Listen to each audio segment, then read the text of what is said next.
Assalamualaikum warahmatullahi wabarakatuh. Perkenalkan, nama saya Khairul Afifah, NIM 1906411000137. Di sini saya akan mempresentasikan proposal yang saya buat, yang berjudul Pengaruh Penerapan Model REACH terhadap hasil belajar dan kemampuan berpikir kritis siswa SMP kelas 7. Next. Bab 1, pendahuluan. Latar belakang pendidikan merupakan suatu hal yang penting bagi setiap individu. Proses pembelajaran adalah suatu proses yang sangat penting untuk meningkatkan kualitas pendidikan. Model dan strategi pembelajaran yang dekat dengan siswa atau melibatkan siswa secara aktif dalam proses pembelajaran akan menjadikan pembelajaran tersebut lebih bermakna dengan menggunakan pembelajaran konseptual. Dalam penelitian ini mengimplementasikan pembelajaran konseptual model REACH, karena dalam penerapan model REACH dikaitkan dengan kehidupan nyata serta siswa dituntut untuk aktif dalam pembelajaran sehingga mempermudah siswa dalam memahami materi tersebut. Jadi pembelajaran REACH ini sangat tepat karena menuntut siswa untuk aktif, tidak hanya mendengarkan guru saat menerangkan, tapi juga untuk aktif dan berpikir kritis untuk bekal di masa depan dan untuk lebih mudah memahami materi yang ada. Next. Sains merupakan cabang ilmu yang terkait untuk mencari tahu tentang alam secara sistematis. Melalui proses penemuan, kimia merupakan salah satu cabang ilmu sains. Dengan suatu penemuan untuk menemukan konsep pembelajaran kimia harus diterapkan dengan cara belajar multimulus. Perkembangan berpikir kritis siswa. Kemampuan berpikir kritis dapat memberikan dorongan yang semangat siswa untuk belajar dengan mandiri serta dapat memecahkan soal-soal yang dihadapi sehingga mutu pendidikan akan baik. Jadi, jika siswa sudah berpikir kritis, sudah aktif, akan memudahkan siswa untuk memahami materi dan memecahkan masalah-masalah dalam pendidikan. Pembelajaran berpikir kritis memiliki tujuan khusus dalam pendidikan sains maupun disiplin yang lain, yaitu untuk mengembangkan kemampuan berpikir siswa dan sekaligus menyiapkan mereka agar sukses dalam menjalani kehidupannya. Jadi, berpikir kritis itu akan membuat siswa lebih sukses dalam menjalani kehidupannya. Dan pembelajaran model REACH ini sangat cocok jika digunakan dalam pembelajaran. Melalui kemampuan intelektual dan pembelajaran cocok untuk mengembangkan kemampuan berpikir kritis siswa dalam model yang berpusat pada aktivitas. Salah satu model pembelajarannya itu adalah model pembelajaran REACH. Next. Nah, identifikasi masalah. Identifikasi masalah dari penelitian ini yaitu kurangnya kemampuan berpikir kritis siswa SMP. Jadi kenapa dilakukan penelitian dengan model pembelajaran REACH ini? Karena kurangnya kemampuan berpikir kritis siswa SMP. Jadi supaya bisa lebih berpikir kritis dan aktif dalam pembelajaran, tidak hanya mendengarkan guru saat menjelaskan saja, tapi juga harus aktif dalam dirinya sendiri. Penerapan model pembelajaran siswa SMP yang belum sesuai. Jadi penerapan model di dalam pembelajaran SMP saat ini belum sesuai. Maka dilakukan penelitian ini supaya lebih sesuai menggunakan model pembelajaran REACH. Kemampuan pemecahan masalah matematis siswa SMP yang masih rendah. Jadi karena model pembelajarannya yang tidak sesuai, maka kemampuan pemecahan masalah sistematis siswa SMP itu masih rendah, belum bisa memecahkan masalah dengan sendirinya. Guru hanya mengandalkan metode ceramah. Jadi bagi guru hanya mengandalkan metode ceramah monoton untuk ceramah, tidak bisa membuat siswa aktif untuk berpikir kritis, memecahkan masalahnya sendiri dan lebih memahami materinya sendiri. Jadi guru tidak hanya mengandalkan metode ceramah, menerangkan materi, tapi juga memberikan kesempatan siswa untuk bisa aktif berpikir kritis supaya bisa memecahkan masalahnya sendiri. Rumusan masalah pada penelitian ini adalah apakah kemampuan pemecahan masalah matematis siswa yang memperoleh model pembelajaran lebih baik daripada siswa yang memperoleh pelajaran konvensional. Jadi penelitian ini apakah siswa yang mendapatkan model pembelajaran itu bisa lebih baik daripada siswa yang hanya memperoleh pelajaran konvensional.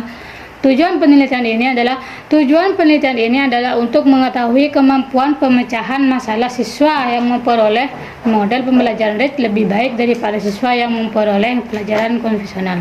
Jadi tujuan dari penelitian ini supaya siswa yang mendapatkan model pembelajaran itu bisa lebih baik daripada siswa yang hanya mendapatkan model pembelajaran konvensional. Next. Manfaat penelitian ini adalah bagi peserta didik dapat menumbuh kembangkan kemampuan pemecahan masalah matematis siswa dan siswa terhadap pembelajaran matematika. Jadi manfaat bagi peserta didik, bagi siswa, model pembelajaran ini bisa mampu memecahkan masalah matematis siswa.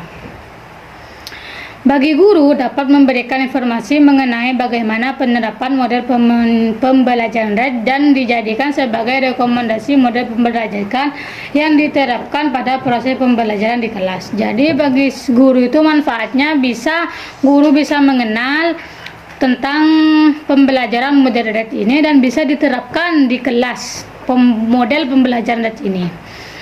Bagi sekolah dapat dijadikan suatu pilihan untuk sekolah dalam merencanakan pelaksanaan pembelajaran dengan sasaran meningkatkan kemampuan pemecahan masalah sistematis dan self-efficacy siswa.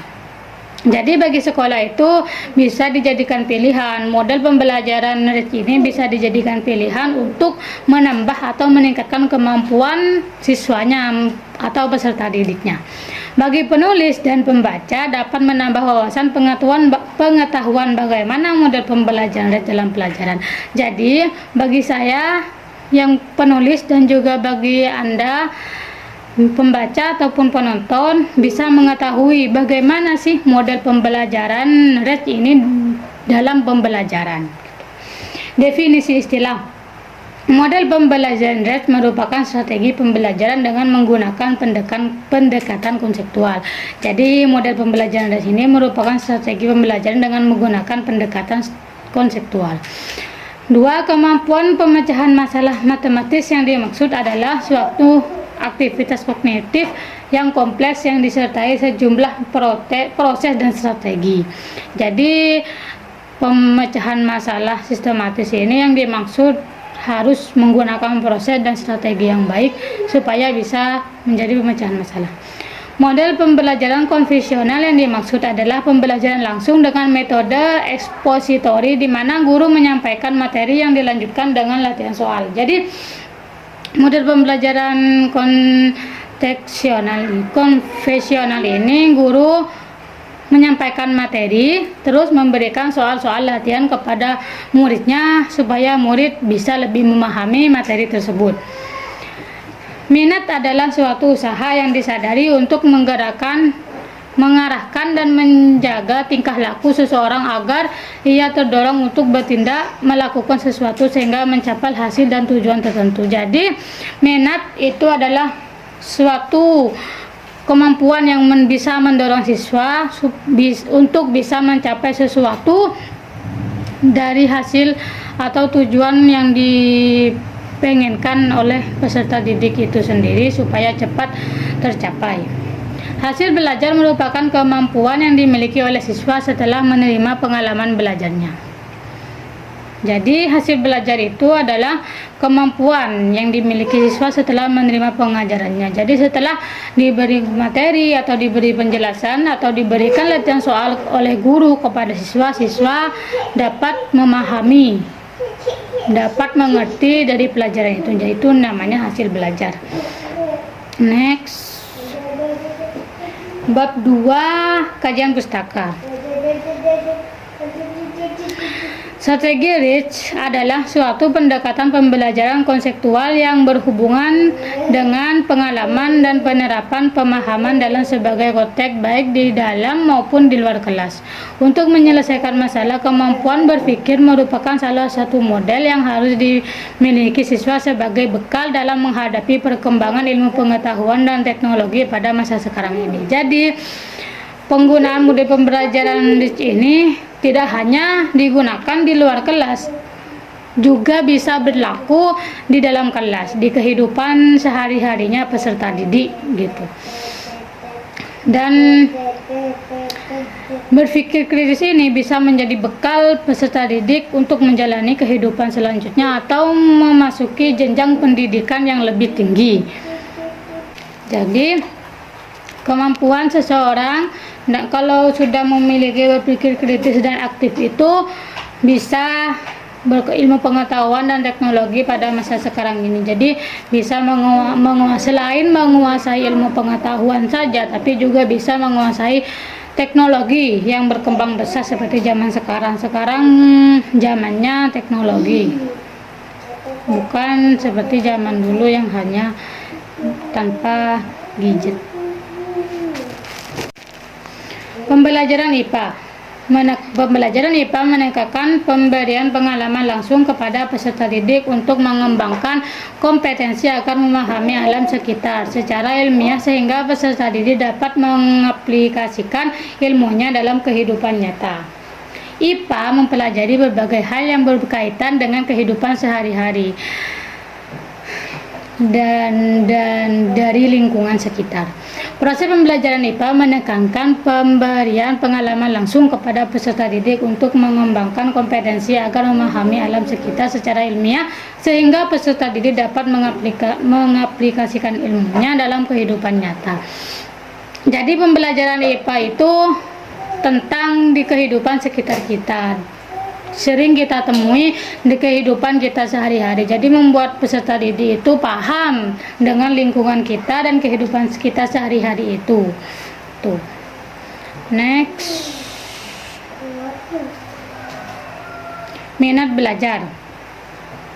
Minat belajar merupakan dorongan dalam diri sendiri untuk melakukan sesuatu yang dapat membuatnya tertarik dan senang menurut ketertarikan, penerimaan, dan keterlibatan siswa. Minat mempunyai pengaruh yang besar dalam belajar karena bila bahan pembelajaran yang dipelajari tidak sesuai dengan minat siswa, maka siswa tersebut tidak akan belajar dengan sebaik-baiknya sebab tidak ada daya tarik baginya. Sedangkan bila bahan pembelajaran itu menarik minat siswa, maka pembelajaran itu akan mudah dipelajari.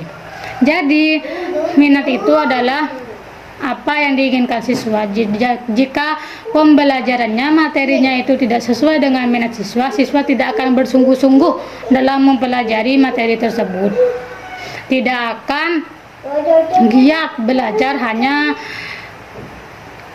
memenuhi kewajiban saja, makanya dikerjakan.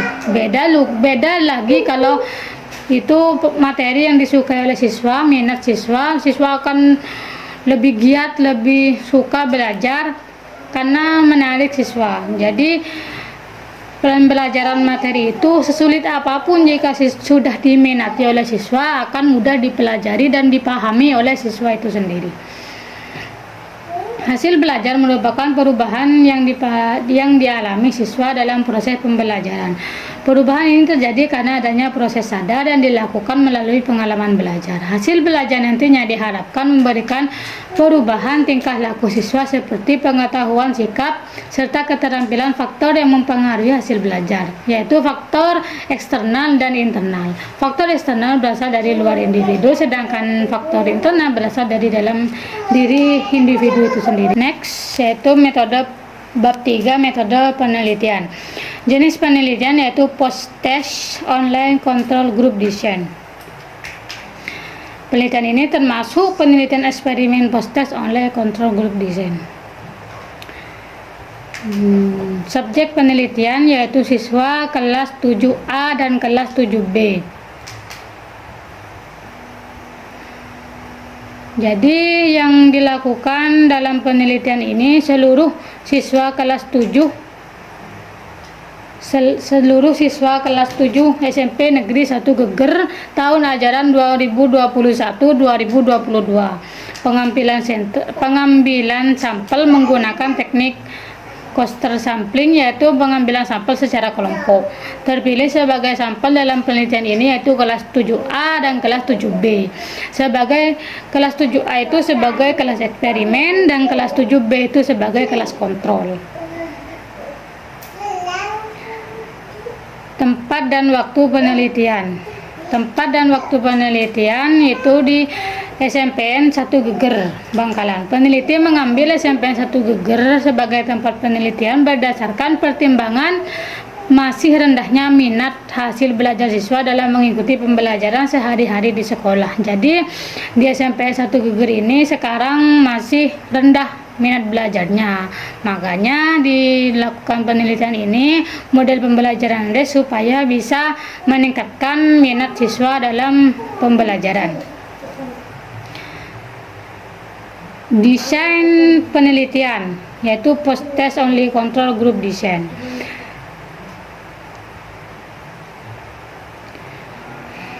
Tes diberikan sebanyak 2 kali, yaitu sebelum dilakukannya pembelajaran yaitu kemampuan awal dan sesudah pembelajaran yaitu post test. Siswa diberi perlakuan treatment dengan menggunakan strategi RAGE, kelas eksperimen atau kelas A, dan pembelajaran konvensional yaitu kelas kontrol atau kelas 7B.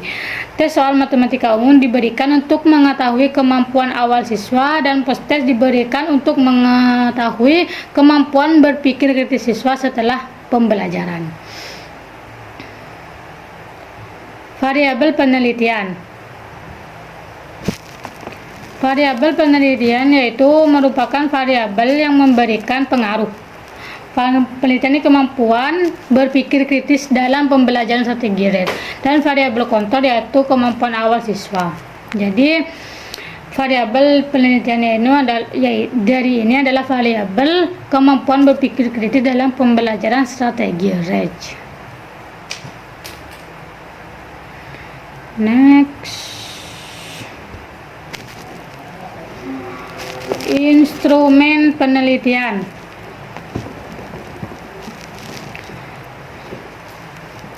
Instrumen penelitian dalam hal ini yang dimaksud adalah unsur yang mempunyai peranan penting dalam sebuah penelitian, karena dikatakan bahwa instrumen penelitian harus relevan dengan masalah dan aspek yang diteliti dan agar datanya lebih akurat.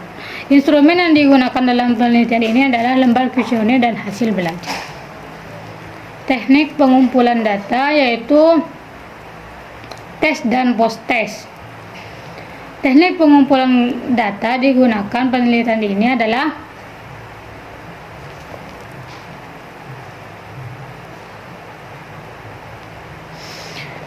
teknik tes. Tes diberikan sebanyak 2 kali, yaitu sebelum dilakukannya pembelajaran dan sesudah dilakukannya pembelajaran, yaitu post test.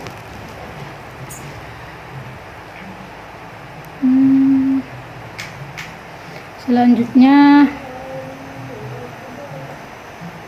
teknik analisis data. Teknik analisis data menggunakan uji F.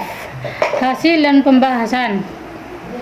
Hasil dan pembahasan pada penelitian kali ini untuk mengetahui kondisi kemampuan awal siswa diberikan soal tes IPA umum di awal pertemuan. Tes dilakukan dengan memberikan soal berbentuk pilihan ganda sebanyak 20 soal.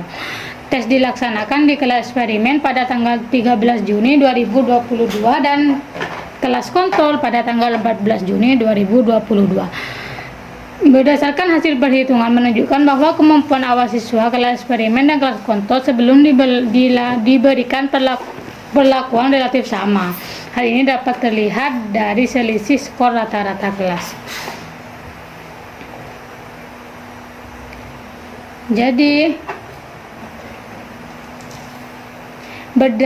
berdasarkan hasil penelitian menunjukkan bahwa pada kelas eksperimen yang diberikan perlakuan strategi rata sekolah akhir yang lebih tinggi dibandingkan dengan rata kelas skor kontrol yang diberikan perlakuan pembelajaran konvensional. Jadi kelas eksperimen atau 7A yang diberikan model pembelajaran RECH ini lebih besar, lebih tinggi skor akhirnya, skor datanya daripada kelas 7B atau kelas kontrol yang hanya diberikan pembelajaran konstekstual. Next. Sudah sekian dari saya. Jika penjelasan dari saya ada yang salah dan ada yang kurang, mohon maaf sebesar-besarnya.